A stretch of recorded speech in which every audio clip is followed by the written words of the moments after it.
In the previous two episodes, we saw something extraordinary. A lineage that began with the Anunnaki in Sumer more than 5,000 years ago, preserved through controlled marriages, through symbols that crossed civilizations, through secret orders that kept track of who carried the right blood, that reached Europe through the Merovingians, spread through the medieval royal houses, and reached the modern world in ways most people never learned to recognize. 42 out of 43 American presidents descending from the same medieval royal family. The symbols of ancient knowledge stamped on the world's most used currency. But there's a question that was left unanswered. Why? Why preserve a lineage for 5,000 years with such care and determination? Why was the system designed to last beyond any individual, any empire, any civilization?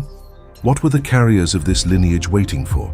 The answer is in the Sumerian texts themselves, and it changes everything. To understand why the lineage was preserved, we need to go back to the beginning, to the Sumerian texts that describe the Anunnaki not as mystical gods, but as physical beings from another planet. Zechariah Sitchin spent 50 years translating Sumerian cuneiform texts and arrived at conclusions that academia always rejected, but never completely refuted in the technical details of the translations. According to Sitchin, the Sumerian texts describe the Anunnaki as inhabitants of a planet called Nibiru, a planet with an extremely elongated elliptical orbit that passes through the inner solar system approximately every 3,600 Earth years. When Nibiru approaches the Sun, the Anunnaki can travel to Earth. When Nibiru moves away, which takes centuries, they cannot. The first Anunnaki arrived on Earth approximately 450,000 years ago, according to these texts.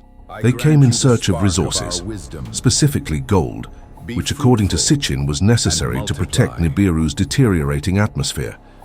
They created humanity as a workforce through genetic modification of existing primates approximately 300,000 years ago. And over millennia of interaction with humans, some Anunnaki developed bonds with their creations. Enki in particular, the Anunnaki responsible for creating humanity, was described in the texts as a protector of humans, as someone who genuinely cared about what he had created. It was Enki who warned Noah, or Utnapishtim in the Sumerian version, about the coming flood, and who ensured the lineage would survive. It was not a random act of mercy. It was an investment. The Nibiru cycle. If Nibiru's orbit is approximately 3,600 years, and the Anunnaki last arrived more than 3,600 years ago, when do they return? The Sumerian texts don't give a precise date, but they describe signs, specific astronomical events that would precede the return. Researchers who study these texts identify that we are approaching a period the texts describe as critical. Not necessarily the immediate return of Nibiru, that is speculation beyond what the texts clearly state, but a period of transition, a moment when the old cycle completes and a new one begins. The Novus Ordo Seclorum of the American Great Seal, the New Order of the Ages, not a conspiracy invented in the 20th century, an idea that traces back to the original Sumerian texts, the end of a cycle, the beginning of another, and the lineage, preserved for 5,000 years, would be the link between what existed before and what comes next. Let's return to the modern world. If the lineage survived through European royal houses and reached the New World, where is it today? Not in crowns. European monarchies lost real political power over the course of the 18th, 19th, and 20th centuries, but the families continued, and power migrated, from crowns to corporations, from palaces to boards of directors, from royal armies to central banks. The banking families. The Rothschilds emerged in 18th century Frankfurt as a Jewish banking family. Within less than a century, they controlled the finances of virtually every major European government. They financed wars, they financed empires, they financed the peace after the wars. And they did this through a system that any student of Nam-Lugal history would immediately recognize: marriages within the family. Between 1824 and 1877, the Rothschilds performed 36 marriages within the close family circle. Cousins with cousins, uncles with nieces. not for lack of options, by design, to keep both the capital and the lineage concentrated. The Rothschilds didn't invent this system, they inherited it. As so many other powerful families inherited systems that look modern, but have roots in something much older. The elite universities. There's another system that functions as a lineage preserver in the modern world. The elite universities, Oxford, Cambridge, Harvard, Yale, Princeton, are frequently described as meritocratic institutions. The best students in the world, selected by competence. But the concrete data tells a different story. In the United States, having a father who attended Harvard increases the chances of admission to Harvard by more than 40%, regardless of the candidate's grades or achievements. This phenomenon has a name in academic literature: legacy. But what is a legacy, if not a modern, socially acceptable form of the Nam-Lugal? The idea that certain origins confer a specific right that others don't have, that certain lineages belong in certain spaces of power, that blood, even when disguised as merit, remains the real criterion. The visible connections researchers who study modern power networks frequently identify a pattern that defies meritocratic logic. The boards of directors of the world's largest corporations have members who repeat. The same families appear in the same institutions generation after generation. The founders of the modern international financial system, the Bank for International Settlements, the International Monetary Fund, the World Bank, came from a surprisingly small group of interconnected families. The committees that define global policies on health, energy, food, and finance are composed of representatives of a group that, when you trace the genealogies, is smaller than it appears.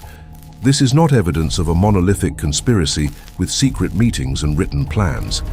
It is evidence of a system that was designed to self-perpetuate. That works through networks of trust built over generations.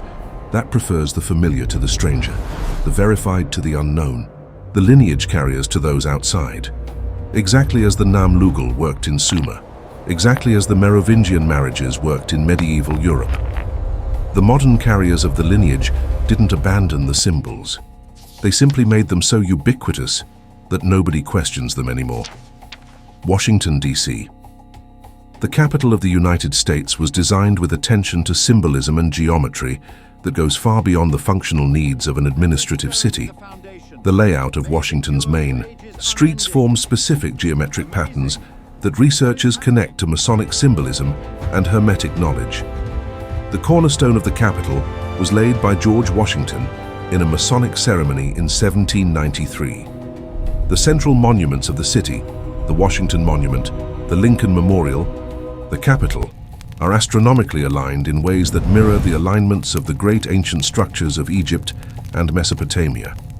The most powerful city in the world was built according to the principles of knowledge that traces back to the lineage guardians in ancient Egypt.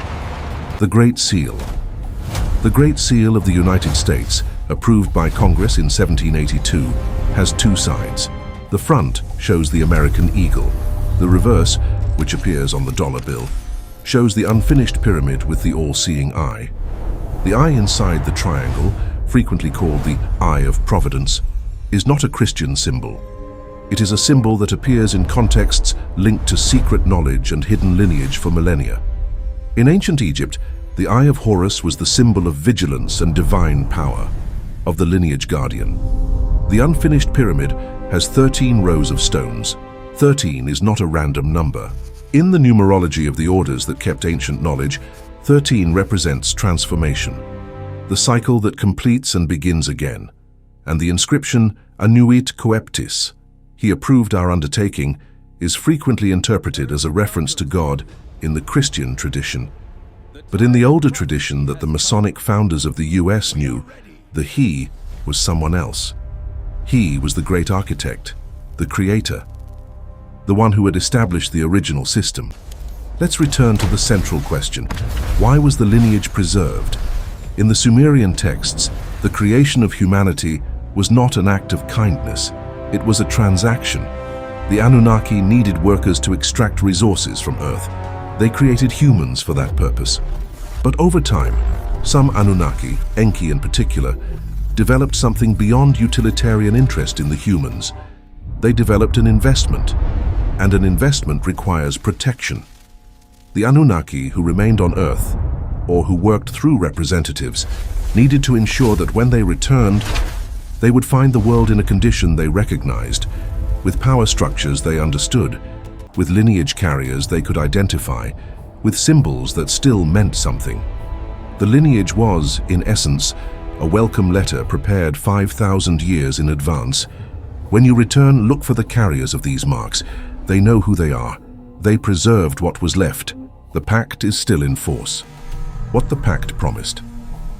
In the Sumerian texts, the relationship between the Anunnaki and the human lineage was one of mutual interest. The Anunnaki offered knowledge, technology, superior longevity, power over other humans. The human lineage carriers offered continuity, preservation, administration of the world in the Anunnaki's absence. It was a management contract. The Anunnaki are the absent owners. The lineage is the management that keeps the business running. And when the owners return, they expect to find the business in order. This is not a spiritual metaphor. It is a literal description of how the Sumerian texts describe the relationship between the Anunnaki and human royalty. I need to be honest with you here. There are 3 layers to this story, and it's important to separate them. What is verifiable fact? The Sumerian king list exists. It's at the Ashmolean Museum. You can see a photo of it right now. The Sumerian texts describe beings called Anunnaki, who ruled humanity in the remote past. This is not Sitchin's interpretation. It is what the texts say. The Merovingians existed. Their practices are documented. Childric's tomb with the golden bees exists. The bees are at the Cabinet of Medals at the French National Library. European royal house genealogies are documented and searchable. Bridge-Anne d'Avignon's research on American presidents was published and has never been refuted in its genealogical data, only in its conclusions. What is interpretation? That the Anunnaki were literally physical beings from another planet. This is Sitchin's interpretation of the texts, not academic consensus. That the lineage was consciously preserved by carriers who knew exactly what they were doing. This is possible, but not demonstrable. That there is an imminent return. This is speculation based on texts that are themselves ambiguous. What you should do: research, verify, question. The genealogies are verifiable. The Sumerian texts are translated and available. The symbols are photographable. The question is not to blindly believe anything said here. The question is to start asking questions that the current power system prefers you not ask.